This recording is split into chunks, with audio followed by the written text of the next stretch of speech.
Hi, it's Doug from Rise Above Performance Training. Today I'm going to give you a few tips that I learned to help press a relatively heavy kettlebell. So the first tip is getting the perfect setup position so you're successful when you press the bell. So we're going to bring the bell into the rack position. Whether you clean it up or use two hands to bring it up, we want to find a nice resting spot for the bell, and I call it the pocket.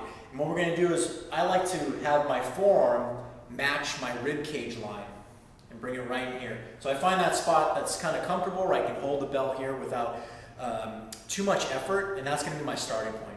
A lot of people have it way out here, and it's putting a lot of strain on my arm right now and shoulder, and then too far in, you're not going to be able to press either. So find that spot where you can press up. The other thing is too, the handle's going to be a little bit lower. That's going to keep my wrist straight so I'm able to press better. If the hand, if I'm gripping away up here, as you can see this much space, I'm not going to be able to get a good press from that bell. The next tip I learned was from Mark Rifkin and really helped my pressing out. It's called squeezing the sponge. So what I'm going to do is I'm going to pretend I have a sponge between my armpit and my arm, and I'm going to activate my lat by squeezing the water out of the sponge and getting ready to press.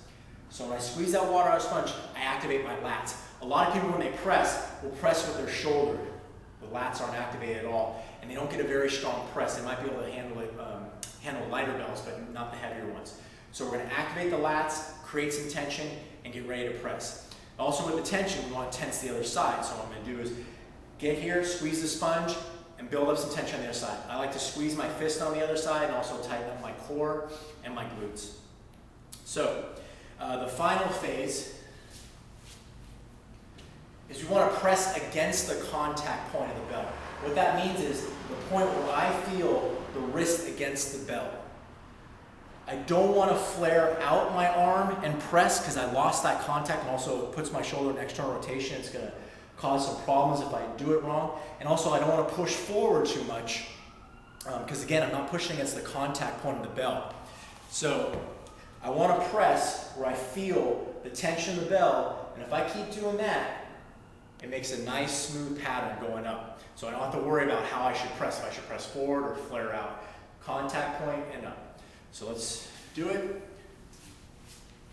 So I'm going to find my rack position, wrist is straight, squeeze the sponge, tense up on the other side, push against the contact point, and lock it out.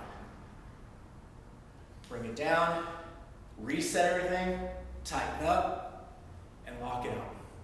Lastly, if you have a very heavy kettlebell and you're doing a maximal lift, the bell's not going to just fly right up as if you're doing another lighter set. So be patient.